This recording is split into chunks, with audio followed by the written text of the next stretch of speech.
Kopi Wasian, hai semua, saya Roger Yap, Ketua Pemuda MCA Sabah, merangkap Timbalan Pengurusi Biro Hubung Etnik dan Agama MCA. Hari ini saya ingin memberi respon kepada kenyataan Ketua Pemuda UMNO Yang Berhormat Datuk Dr. Akmal yang menyatakan bahawa Malaysia selamanya merupakan tanah Melayu. Kenyataan ini telah menarik perhatian ramai, termasuk saya sendiri. Jadi, saya rasa perlu untuk tampil dan memberi sedikit penjelasan daripada perspektif kami, khususnya dari Sabah.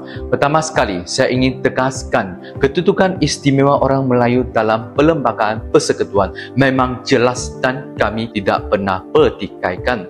Bahasa Melayu adalah bahasa kebangsaan dan yang di-Pertuan Agong bertanggungjawab menjaga hak istimewa orang Melayu dan Bumiputera. Itu kita hormat sepenuhnya. Tetapi Malaysia bukan negara satu kaum. Malaysia dibentuk pada tahun 1963 oleh tanah Melayu, Sabah, Sarawak dan Singapura yang kemudiannya keluar. Ia adalah satu perjanjian politik dan sejarah, bukan sesuatu yang berlaku secara semula jadi. Jadi, apabila ada yang kata Malaysia selamanya tanah Melayu, saya ingin tanya secara ikhlas, adakah anda sudah bertanya kepada rakyat asal Sabah dan Sarawak?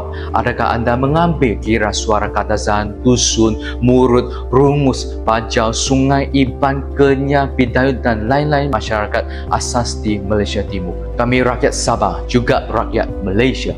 Kami lahir di sini, membesar di sini, belajar di sekolah Malaysia, menyanyikan lagu negaraku dan membayar cukai kepada negara. Kami juga cintakan negara ini sama seperti anda. Saya bukan mahu cabar sesiapa. Saya cuma nak ingatkan Malaysia ini milik semua rakyatnya. Kita semua ada peranan dan sumbangan. Dalam perkara 153 pun jelas tertulis selain menjaga hak orang Melayu dan Bumiputera, kerajaan juga bertanggungjawab melindungi kepentingan sah kaum-kaum lain. Ini adalah sebahagian daripada kontrak sosial yang membentuk negara kita.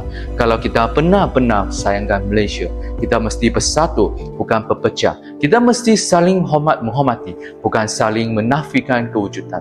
Akhir sekali, saya mahu tekankan, saya bukan datang mahu minta keistimewaan. Saya cuma minta satu perkara, hormat. Hormat bahawa Malaysia ini dibina bersama dan masa depan kita hanya akan berjaya kalau kita bina bersama. Terima kasih.